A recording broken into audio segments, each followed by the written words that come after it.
L'ambassadeur britannique à Berlin a remis au gouvernement allemand un dernier message précisant que tant que les Allemands ne se déclaraient pas prêts à retirer leurs troupes de Pologne, un état de guerre existerait entre nos deux pays. Je dois vous dire que jusqu'à présent, nous n'avons reçu aucune réponse et qu'en conséquence, le pays est en guerre avec l'Allemagne.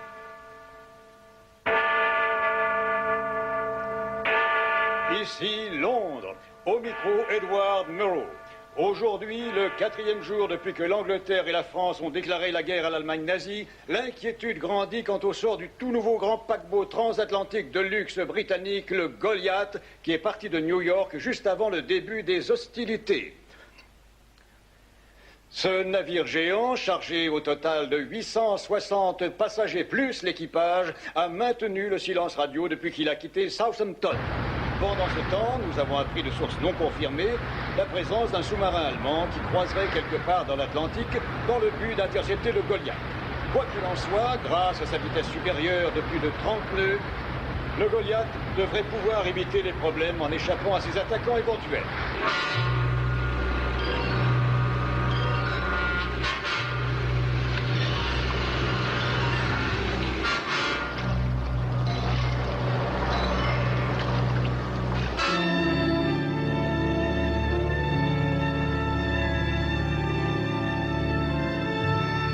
Degrés à droite. Aucune communication radio, monsieur.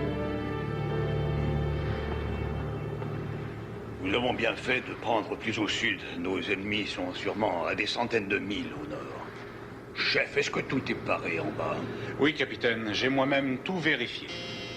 C'est sûrement le jeune Mackenzie qui sonne. Bien. Il est un garçon efficace, Mackenzie. C'est vrai, monsieur. Très avisé et sympathique. Si quoi que ce soit cloche, il sait ce qu'il y a à faire. Tout est en ordre? Oui, monsieur, tout est en ordre. Oui, monsieur, je vais descendre à la salle des machines et je vous appellerai de là-bas. Oui, monsieur. Merci, monsieur.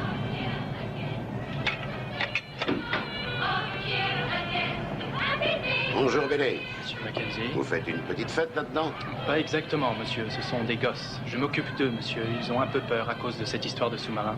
Ils ont l'air plus calmes ici. Ça n'est pas grave, à condition qu'ils n'y restent pas toute la nuit. Nous avons tous besoin de sommeil. Merci, monsieur.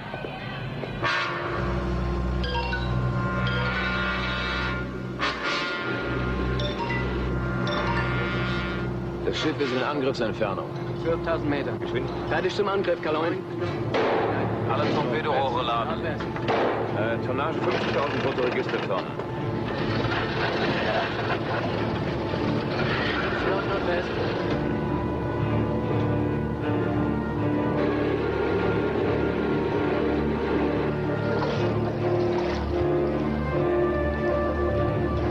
Genau vor unserem Boot. Fertig zum Feuern? Fertig.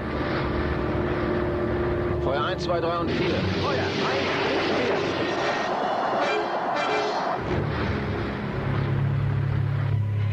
La pression au numéro 4. Pas de problème. On peut la laisser toute la nuit. Wesker, est-ce que vous êtes bien traité? Ah, tout à fait bien, monsieur Mackenzie. Merci beaucoup, monsieur. Vous êtes un bon travailleur, alors continuez. J'ai jamais pu vous remercier en personne, monsieur, pour avoir glissé un mot pour moi au capitaine, comme vous l'avez fait. Non, parce que j'ai bien cru qu'on allait me passer la corde au cou. On ne prend plus les passagers clandestins depuis longtemps, Wesker. Oui, oui, bien sûr, mais en fait, personne ne m'a jamais fait de cadeau dans la vie, monsieur. Vous avez été le seul, ouais, je dis bien le seul. Et je vous aime pour ça, et je ferai n'importe quoi pour vous, monsieur Mackenzie, n'importe quoi. Alors faites votre travail, Wesker, c'est tout.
vérifier tout ça. Fais attention, c'est très important. Ouais, c'est ça. Hein? Ouais, c'est ça. Tiens, voilà. Il est comme ça.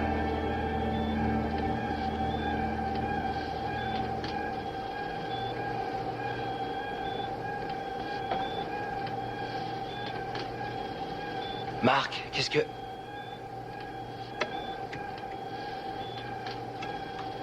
Peter, écoute-moi, tu devrais venir voir ici. D'accord, j'arrive. Garde le cap, Seth. D'accord, Peter.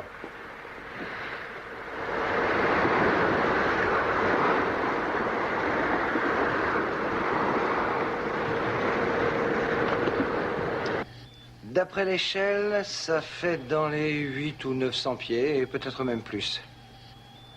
Combien de tonnes? Oh, bah ça, c'est difficile à dire. Mais alors, c'est aussi gros que le Queen Mary? Ouais. Seth, est-ce qu'on peut avoir une liste des bateaux qui ont coulé dans le coin? Je n'ai pas besoin de ça pour le reconnaître, Peter. 1 millier de pieds de long, 3 cheminées, ça ne peut être qu'un paquebot, le Goliath. Le Goliath? On est assez au sud? Je croyais qu'il avait coulé devant les Açores. Personne n'en a jamais été sûr. Ouais, c'est vrai, j'ai beaucoup lu à ce sujet. En fait, les Allemands voulaient absolument la voir, mais tout le monde sait que ça a été un petit peu par hasard. Le fait est qu'il a coulé corps et bien. Le Goliath. Le Goliath. Formidable, ça. Donc, il se trouve à 1000 pieds de profondeur. Gantman, vous et moi, nous allons nous compresser à 900 pieds. Ça devrait vous permettre de l'observer d'un peu plus près. Et nous descendrons plus profondément. Oui, mais le temps ne s'arrange pas. Une tempête nous arrive directement de San Juan. Écoute, Seth, il faut y aller. Parce que si nous n'y allons pas tout de suite, ça prendra au moins 2 semaines avant de pouvoir revenir. Et quelqu'un pourrait le faire à notre place. Ne crois pas que je veuille te critiquer, Peter, mais... Alors ne le fais pas, Ted, ne le fais pas. Oui, non, mais attends. J'avais l'impression que nous cherchions des dépôts de manganèse pour le compte de la Magna Research Development, notre mère à tous, et qui accessoirement paye nos salaires. Mais qu'est-ce que vous avez tous les deux? Est-ce que vous réalisez ce que nous avons découvert? C'est le Goliath. C'est sûrement l'un des bateaux les plus célèbres qui ait navigué. Perdu depuis 40 ans. Et je pense qu'il doit y avoir des millions de dollars à récupérer là-bas. Juste à portée de la main. Alors, des questions? Bien. Prêt à larguer la cloche? Allez-y, doucement! C'est ça! Très bien! Bon, Seth, nous sommes à la bonne pression. Tout va bien ici. Entendu. Pareil à descendre. Doucement! Allez! Faites attention au diable! Ça va!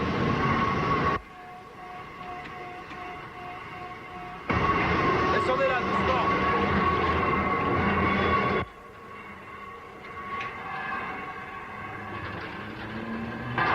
Ok, ça va! La pression est correcte.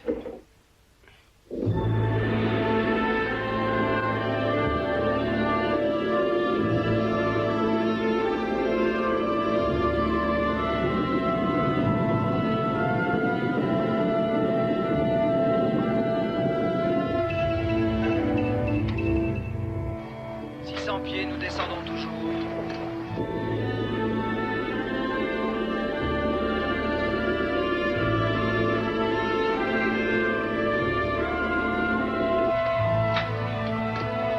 Le bulletin météo.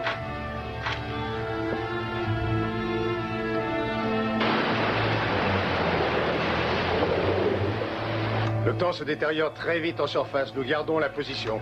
D'accord.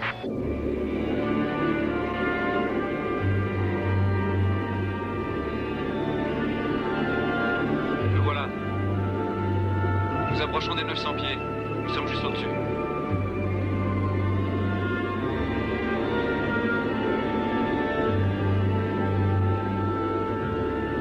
Oh, quelle vue magnifique. Il a l'air d'être posé au sommet d'une arête volcanique ou quelque chose comme ça.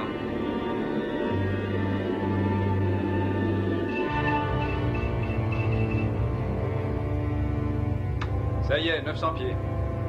Pression à 371. Pression à 371, vous. D'accord. Vous pouvez y aller. Nous nous préparons à plonger. C'est bizarre. Il est resté tout à fait horizontal. Terminé.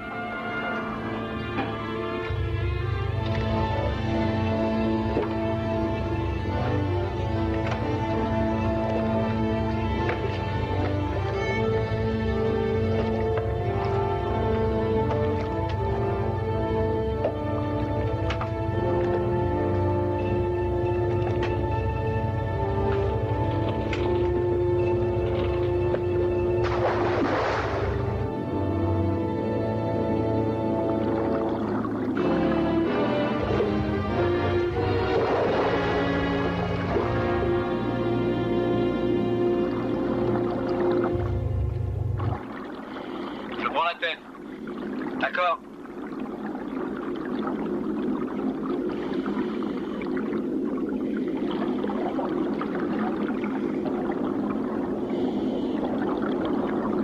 Tu restes ici, Ted.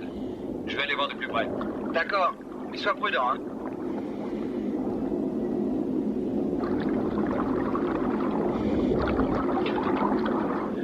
Je descends le long de la coque maintenant. Comment est la température? Étonnamment chaude, Seth. C'est peut-être dû à une activité volcanique près d'ici. De la lave sur le fond de l'océan.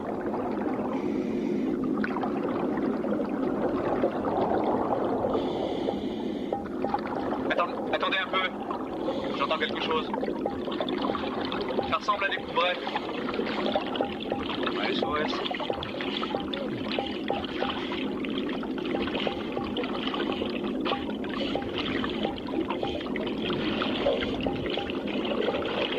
Ma jauge de pression doit mal fonctionner. Attendez, oui, ça recommence. Quelqu'un envoie un SOS? Comment ça? De l'intérieur du bateau? J'en suis pas sûr, mais on dirait que ça vient de l'intérieur, oui. Ce sont peut-être des débris flottants. Attends, Seth. J'entends d'autres sons. Je comprends pas ce que ça peut être.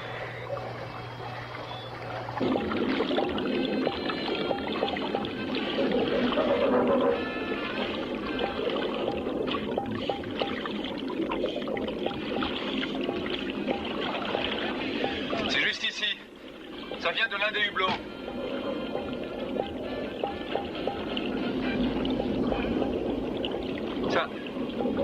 Ça ressemble à de la musique.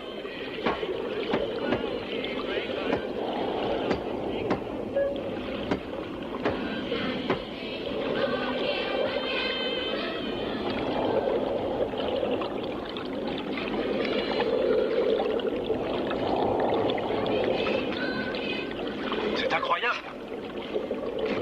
Ça, je te jure, il y a de la musique qui vient de ce hublot. De la musique? Qu'est-ce que tu racontes, Peter?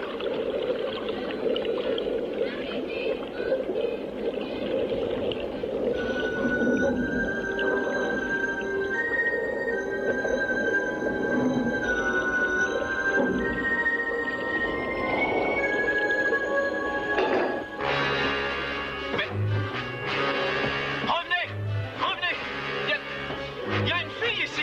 Il y a une fille dans le Goliath. Elle me regardait. Revenez. Revenez.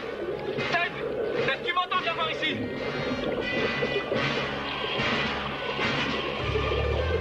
Tu croiras jamais ce que je viens de voir. Je sais qu'elle est là. Je l'ai vue. Peter, qu'est-ce qui se passe? Il y a une fille dans le hublot du Goliath. Je l'ai vue. Je l'ai vue. Il se passe quelque chose. Je me sens bizarre. Je peux plus respirer. Ted, il y a une fille là-dedans. C'est vrai, Seth. Je me sens mal. Il faut que j'y retourne. Il faut que j'y retourne. Ici, Ted. Ça va, Peter? Attends, il y a un défaut de jauge. Allez, viens. Allez, viens, Peter.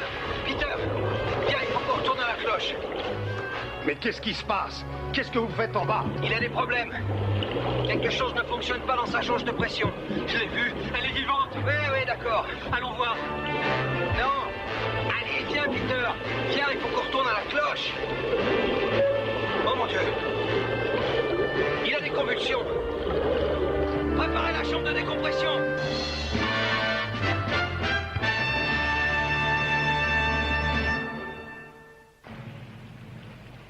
Base navale américaine, Roosevelt Roads, Puerto Rico.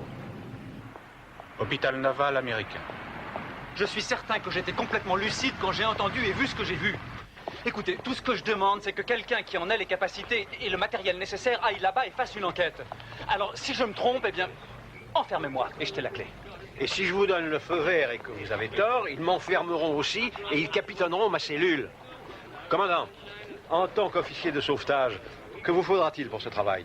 Eh bien, pour commencer, nous pourrions offrir à M. Cabot une camisole de force. Je vous parlais au niveau de l'équipement. Oui, monsieur. Le navire le plus sophistiqué que nous avons est à Point Loma, mais il est en cale sèche et ne pourra pas être opérationnel avant 1 mois. Y a-t-il d'autres solutions? Eh bien, si l'amiral veut sérieusement poursuivre cette plaisanterie. Je suis sérieux, monsieur. Et je m'attends à des réponses directes à mes questions, non à des remarques personnelles. Bien, monsieur. Les Britanniques ont cet équipement. La Royal Navy? Non, monsieur, une entreprise privée qui a signé un arrangement avec la Royal Navy pour le sauvetage en mer, monsieur. Hein, une entreprise privée? Oui, monsieur, la British Oceanics. Ils sont spécialisés dans le travail sous-marin pour la North Sea Oil Company. Et vous croyez qu'ils pourraient entreprendre ce travail? Aussi bien que nous, monsieur. Amiral, à l'origine, le Goliath était un bateau britannique. Il l'est toujours, en fait. Alors voilà la solution, monsieur. Pas si vite, monsieur Cabot. Je continue à trouver cette histoire insensée. Mais je suis impressionné par votre candeur. De la même façon que vous m'étonniez déjà à l'école navale. Par conséquent, je vais voir si un arrangement est possible.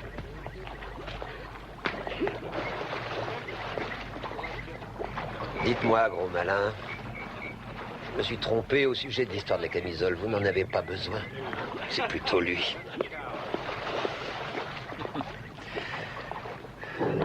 Retrouvez-moi à la voiture. Je serai dans 1 minute. Oui, monsieur.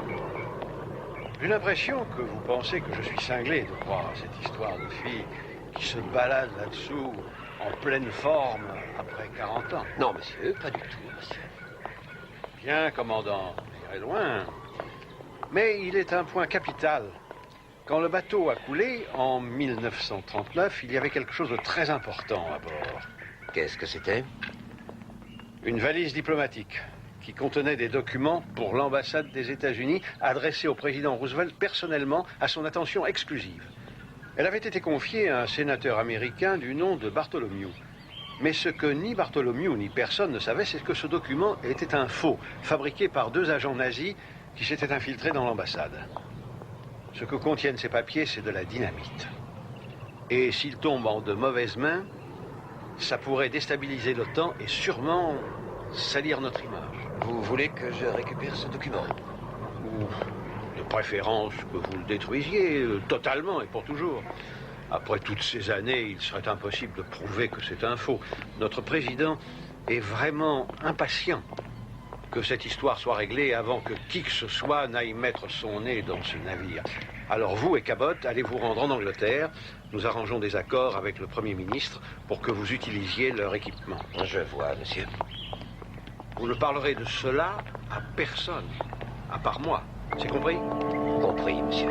Je compte sur vous.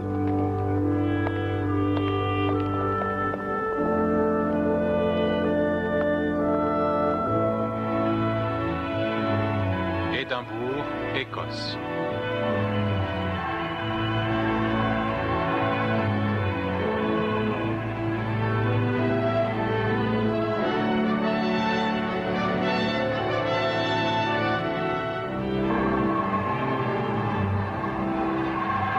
Doucement. Voilà, voilà. J'ai réuni nos spécialistes afin que vous les rencontriez. Très bien. Et nous sommes en mesure de vous fournir les plans originaux du Goliath. Tout cela risque d'être une sacrée aventure, n'est-ce pas? Ouais, si j'ai pas eu d'hallucination comme tout le monde le croit. Oh, ne vous en faites pas, c'est ce que tout le monde pensait de Galilée. Messieurs, nous voilà, voici nos visiteurs américains. Commandant Jeff Selkirk de l'US Navy. Et l'homme qui a trouvé le Goliath, Peter Cabot. Salut. Ce type en face, là, est également américain. Bill Sweeney, c'est notre meilleur plongeur. Bienvenue, chers compatriotes. Bill, vous êtes de la Navy? Non, j'ai travaillé dans une usine de bulldozers et j'en ai eu assez de visser des boulons. Maintenant, il passe son temps à draguer les filles d'Édimbourg. Je suis Ed Linder. Bonjour. Et voici mon équipier en plongée, Rolly Cole. Bonjour. Salut. À propos de filles, dites-nous en plus au sujet de la sirène que vous avez trouvée dans le Goliath, Peter. Sirène, pourquoi pas? Ça pourrait être une réponse, Robbie. Maintenant, celui qui tire sur sa pipe malodorante, c'est notre médecin de bord, Sam Marlowe. Bonjour, messieurs. Bonjour, docteur. Docteur Marlowe. Et en plus de moucher les nez qui coulent, j'ai également une expérience des accidents de plongée, alors si vous avez besoin de moi... Merci, docteur. Et le barbu, c'est Dave Miller. Il est le pilote du PCAT, c'est notre sous-marin. Nous l'utiliserons pour la plongée préliminaire. Voilà donc toute l'équipe. Ça m'a tout l'air d'être le dessus du panier. Qu'en pensez-vous, Peter? Oui, absolument. Nous sommes fin prêts, si vous l'êtes aussi. Eh bien, allons-y.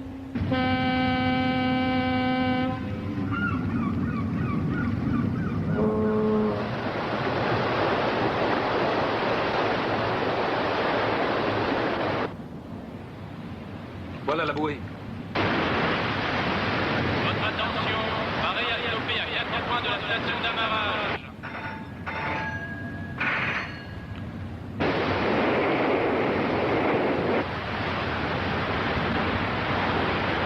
Cela recouvre mes indications. Peter, voulez-vous nous remontrer où vous avez vu ce reflet de lumière? La lumière n'était pas réfléchie. Elle venait de l'intérieur du bateau, là où était la fille. Excusez-moi, où pensez-vous avoir vu cette lumière? Certainement, monsieur Selkirk. Sur la coque. Juste ici. Tout le monde a vu? Alors, messieurs, c'est de ce côté qu'il faut descendre. Davey, vous vous occuperez du contrôle du PCAT. Linder, Cole, Sweeney et le docteur Marlowe, vous serez dans le compartiment étanche en compression de 1000 pieds. Peter, vous agirez en copilote et servirez de guide à Dave. Des questions? Ah oui, question. Si quelqu'un doit aller en exploration, Jeff, c'est moi, c'est mon bébé. D'autres questions? Pouvez-vous nous excuser, s'il vous plaît?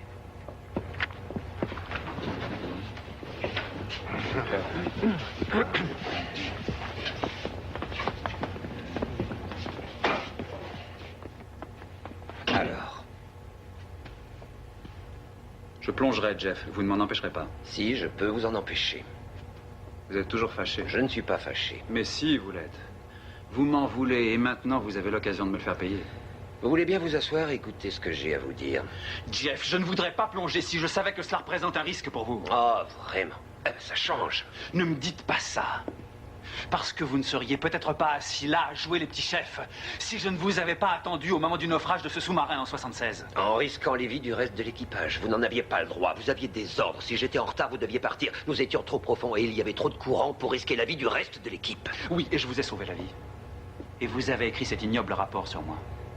Quand j'y repense, après tout ce temps, j'aurais peut-être dû vous citer pour une médaille. Mais vous le savez, et je le sais aussi, vous n'aviez pas l'esprit de la Navy. Je ne suis pas dans la Navy. Oh oui, c'est vrai. Maintenant, vous êtes dans le civil, je suis au courant. Eh bien, en ce qui concerne la Navy, il y a une bonne raison pour que vous ne plongiez pas. J'en ai discuté avec Marlowe. Alors peut-être que vous êtes rétabli, ou peut-être que non, mais tant qu'il ne m'a rien dit, je n'ai pas l'intention de risquer la vie de quelqu'un, et surtout pas la vôtre. Tout ce qu'il vous reste à faire, c'est d'aller revoir le docteur Marlowe, Jeff, parce qu'il m'a examiné il y a 1 heure, et il a dit que j'allais bien. Ce qui signifie que je plongerai. Marée à larguer le PCAT.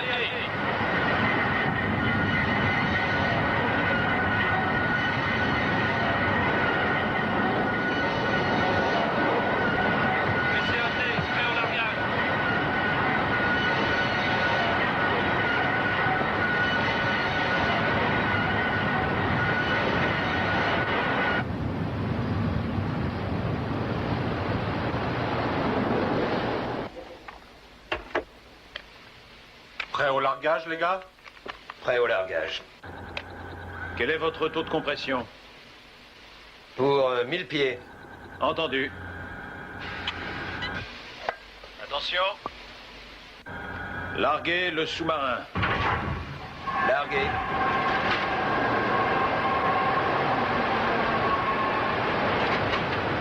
Retenez-le doucement. Attention, cap. Tiens de ton côté. Et comme ça, laissez descendre.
Attention, 900 pieds.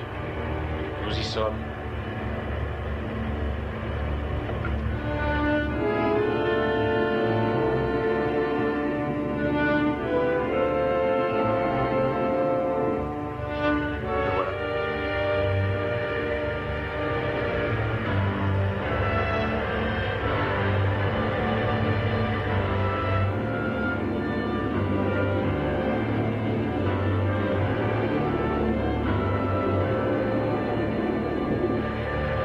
Le gain du sonar, Dave. On peut remonter le courant? Aucun problème. Il faut passer le long de la coque, par ici.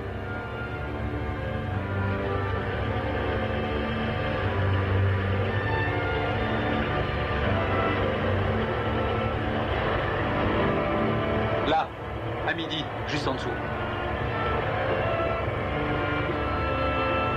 Regardez ça. Qu'est-ce que vous en pensez? Un poisson tropical à 1000 pieds.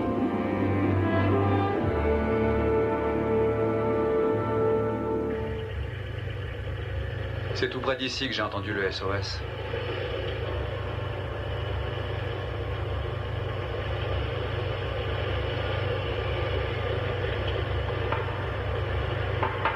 Là, écoutez.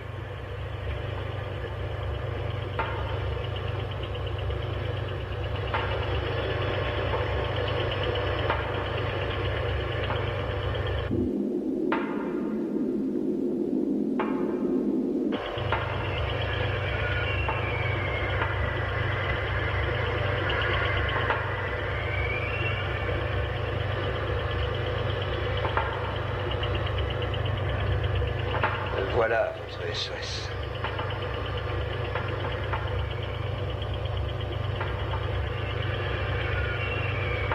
Désolé.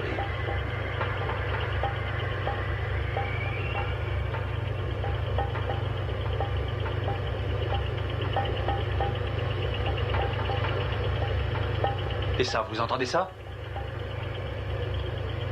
Ça, c'est un SOS. Oui, j'ai entendu. C'est incroyable. Dave, rapprochez-vous. Allons le plus près possible de la coque. D'accord.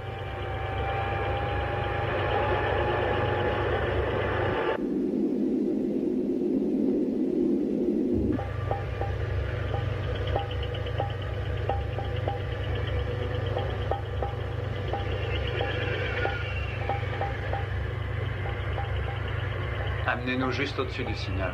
Ça vient bien de l'intérieur du bateau.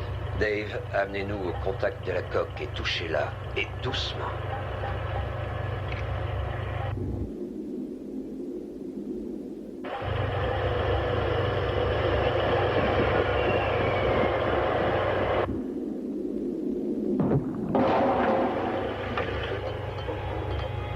Voilà, envoyez une réponse. Vous avez été scout, non?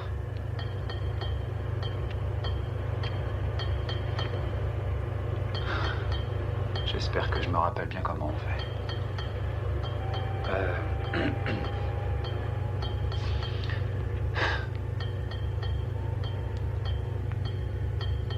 G-O Goliath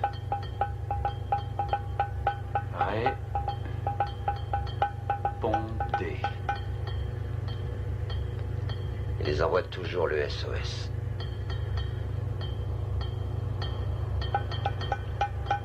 Goliath.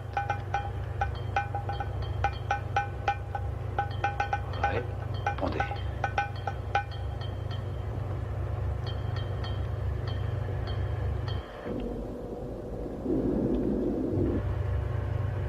Ils doivent entendre. Sinon, pourquoi ils cesseraient d'envoyer le SOS? Ici. Le PC AT. Répondez. Vous avez le sens du rythme, Peter.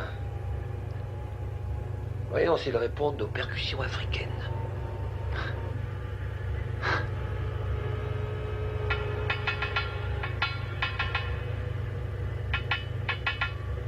Ça y est, ils répondent. Ils répondent.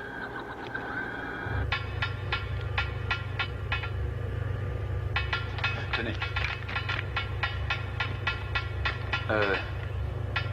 Goliath. À. Bord. 3. 7. 7. Incroyable. Danger. Air.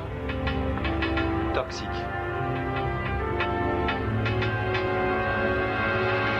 Prenez garde.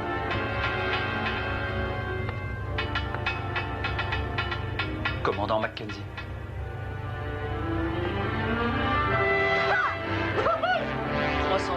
Et quoi 37. Monsieur Whittaker, passez-moi l'amiral Sloan au Pentagone. D'accord. Passez-le-lui. Doc, est-ce que c'est possible? Eh bien, s'ils ont coulé assez doucement, il est possible qu'ils aient gardé un peu d'air. C'est un problème d'équilibrage avec la pression extérieure. Mais ça me dépasse. Qu'est-ce qu'ils peuvent bien respirer à 1000 pieds? Quoi qu'il en soit, on peut penser qu'après 40 ans, c'est toxique. Alors, Dave, conduisez-nous à la base de la coque. Peut-être que le trou laissé par la torpille nous permettra d'entrer. Roger.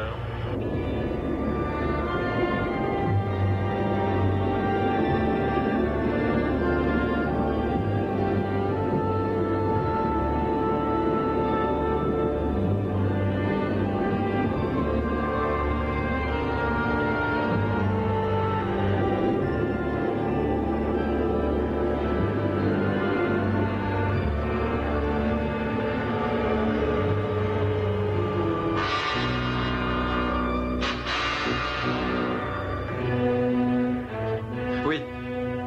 Un trou de torpille.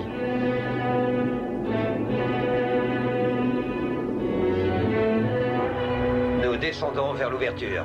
Je reste à l'écoute. Attention, positionnez-nous en face.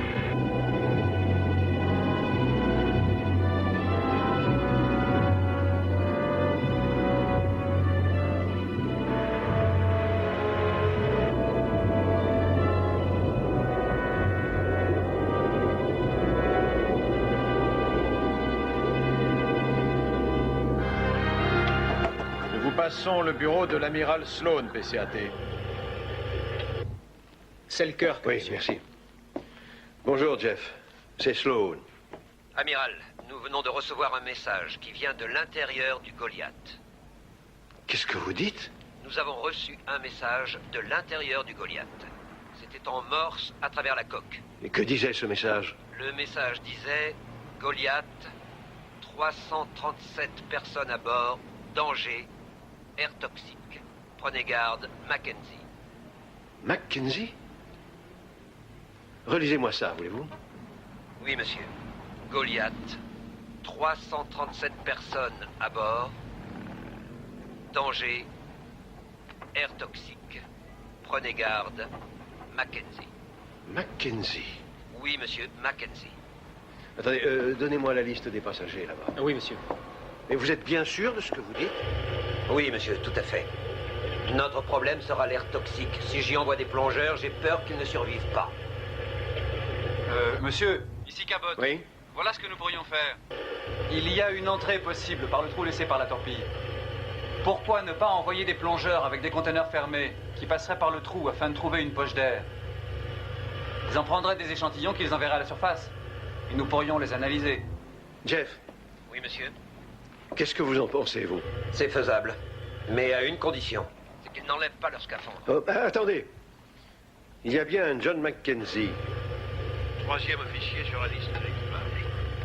Bon, allez-y. Faites attention à l'air toxique. Et rappelez-moi dès que vous aurez les analyses. Oui, monsieur. Ils sont encore 337. Après 40 ans. C'est vraiment incroyable. Bon, écoutez, Linder et Cole.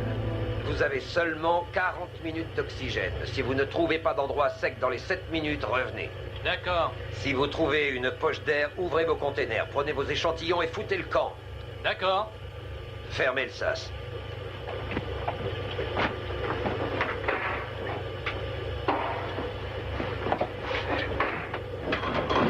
Compte à rebours. Attention. Allez.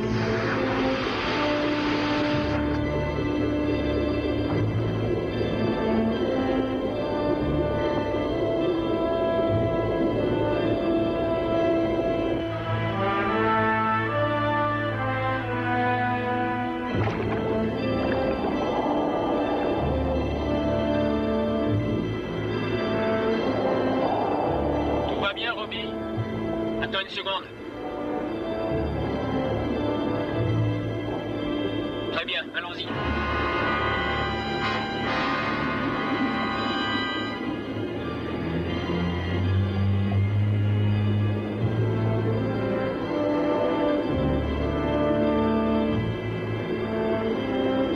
Bobby, fais attention, les bords sont coupants.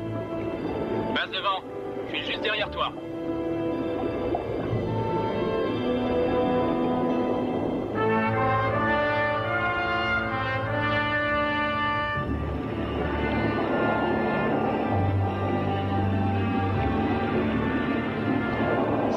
D'impression. On voit vraiment rien là-dedans.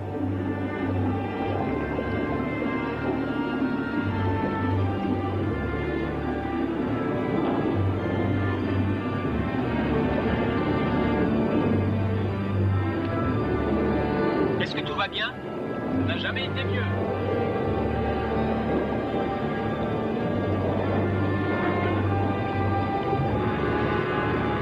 Regarde là. Il n'y a plus beaucoup de peau sur les os, hein.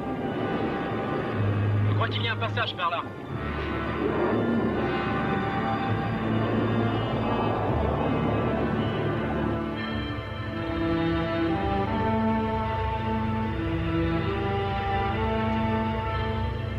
Ça fait combien de temps maintenant? 4 minutes.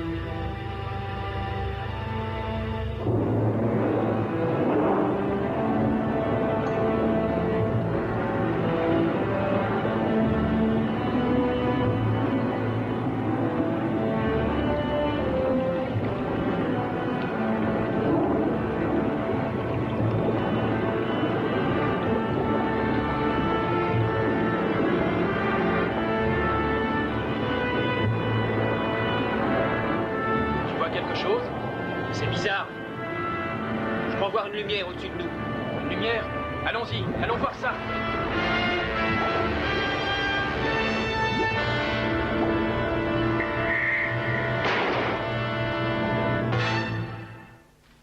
Nous interrompons notre programme pour un flash spécial. Une nouvelle a fait aujourd'hui l'effet d'une bombe dans toutes les rédactions du monde. En effet, nous apprenons que non seulement l'épave du paquebot géant Goliath a été retrouvée pratiquement intacte à quelques 1500 milles au large des côtes de Floride, mais qu'en plus, cette épave renfermerait toujours 337 personnes qui auraient réussi à survivre dans la coque qui fait plus de 300 mètres de long. Comment un tel miracle a pu se produire après 40 ans, nous l'ignorons. Un vaisseau de sauvetage très sophistiqué de la British Oceanic, l'entreprise 4, est sur les lieux et nous a rapporté que la tentative d'une équipe de plongeurs pour entrer dans le navire avait malheureusement tourné en tragédie. Les deux plongeurs n'étant pas rentrés dans les temps, chacun des plongeurs avait une réserve d'air pour quelques minutes seulement. On suppose qu'ils sont tous les deux morts. Les États-Unis et la Grande-Bretagne joindront leurs efforts lors d'une opération de sauvetage en comptant sur le support matériel des autres nations. Un premier pas a été fait en plaçant le contre-amiral Willis Sloan à la tête des opérations de sauvetage. Sloan est un vétéran de la navigation sous-marine depuis la Seconde Guerre mondiale et le parrain du propre système de sauvetage sous-marin très sophistiqué de l'US Navy. Il a immédiatement donné une conférence de presse à Washington pour annoncer ses premières dispositions. Mon navire amiral sera l'entreprise 4. C'est un vaisseau britannique. Et mon poste de commandement se trouvera à bord de l'entreprise. J'ai d'ores et déjà commencé à réunir une équipe d'experts pour m'aider à mener à bien cette tâche difficile. Des questions? Merci. Amiral, est-ce que vous pouvez nous expliquer la raison pour laquelle les survivants du Goliath n'ont pu simplement nager jusqu'à la surface pour y être recueillis plus rapidement? C'est une question de pression. Leur corps aurait explosé avant même d'avoir atteint la surface. À 1000 pieds de profondeur, ce qui est environ la position du Goliath, il faut généralement une journée entière de décompression dans une chambre spéciale, et ce pour chaque centaine de mètres supplémentaires. Amiral. Oui, mademoiselle, allez-y. Y a-t-il des enfants à bord, monsieur? Eh bien, pour l'instant, nous n'en savons rien. Ensuite... Amiral! Oh, mademoiselle King. Je voudrais savoir quand vous pensez commencer cette opération de sauvetage. Pas avant que nous ayons suffisamment de sous-marins pressurisés qui serviront à ramener les survivants à la surface. Mais avant tout, nous allons devoir changer l'atmosphère de l'intérieur de la coque du Goliath afin de la rendre compatible avec ce que nous respirons en surface. J'ai déjà demandé à l'équipage de l'entreprise de placer une sonde sur la coque pour que nous puissions analyser la teneur de l'atmosphère à l'intérieur du navire. Autorisation d'atterrir à hélicoptère.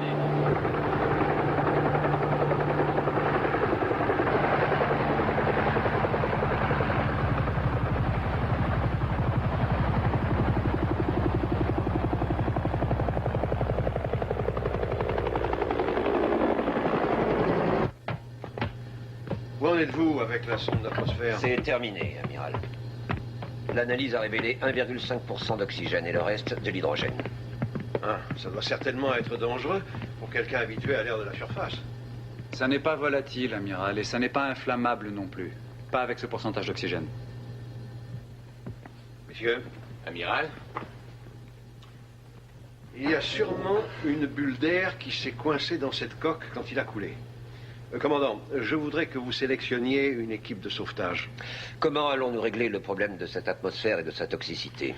Nous devons tenter le mélange oxygène-hydrogène.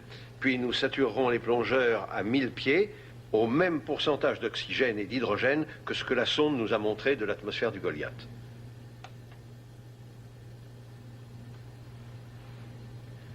Ça vous va? Toute personne qui descendra sera programmée pour l'atmosphère qui règne dans le Goliath. Ce qui veut dire que vous devrez y rester jusqu'à ce que tout le monde en soit sorti. Et si quelque chose va de travers, supposons qu'on ait à remonter en catastrophe?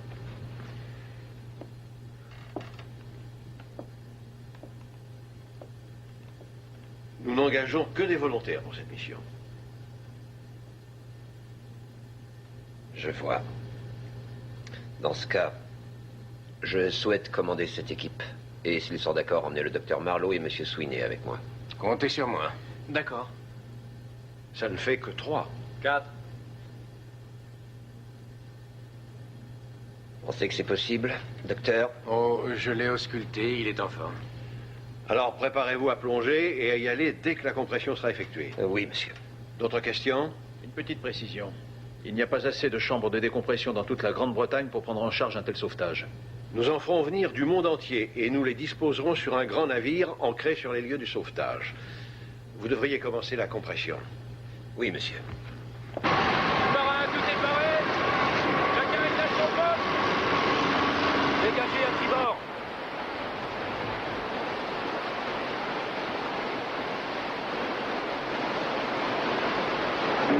Lâchez les câbles de sécurité. Attention.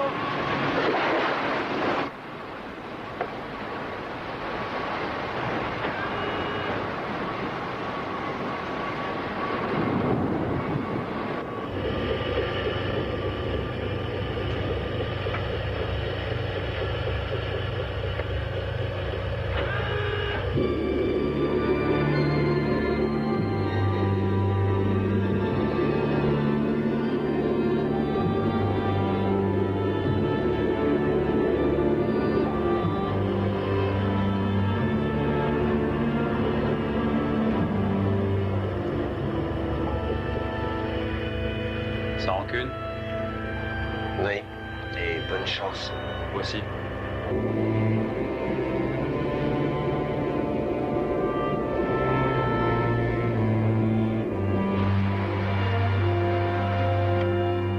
Ici l'entreprise 4, quelle est votre profondeur? Nous approchons des 900 pieds. Bien sûr.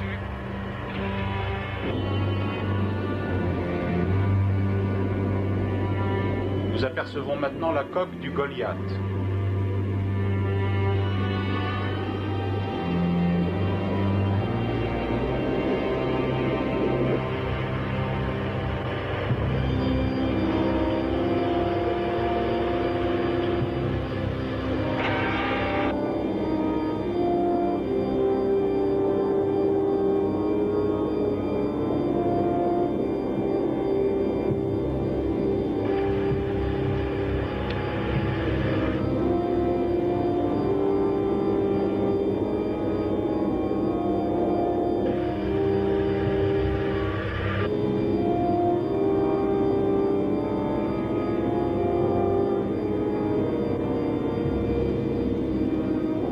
Approchons du trou de torpille. Passez-moi l'amiral Sloan.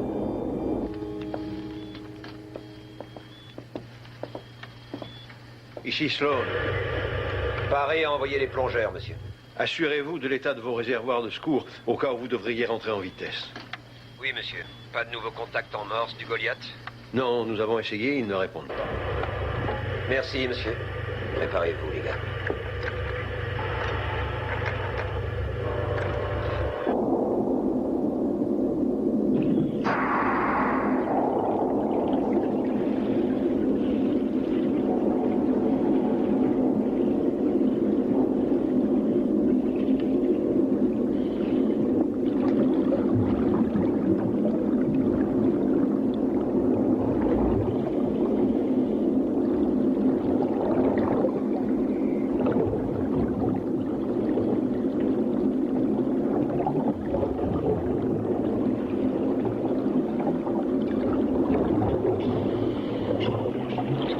Passerons devant. Vous êtes tous prêts?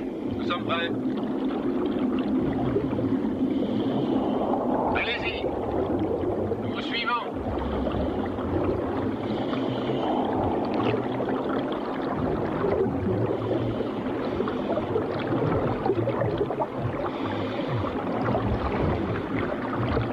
Est-ce que tout va bien? Pas de problème.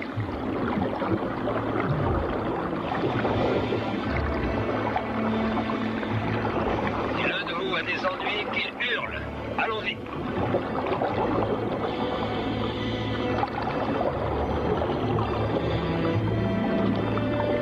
Attention, il y a des débris flottants par ici. Prenez garde. Oui, je vois. Qu'est-ce que vous faites? Tout va bien. Ne vous en faites pas.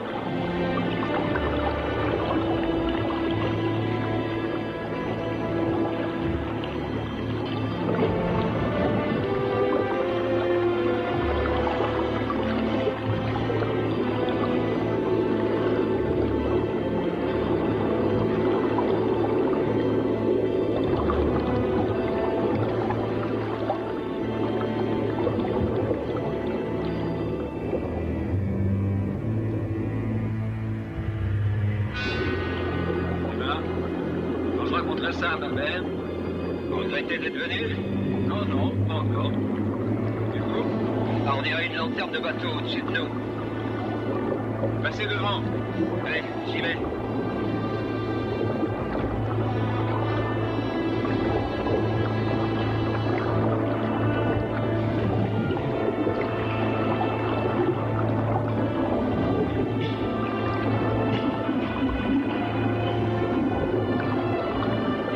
De lumière là-haut.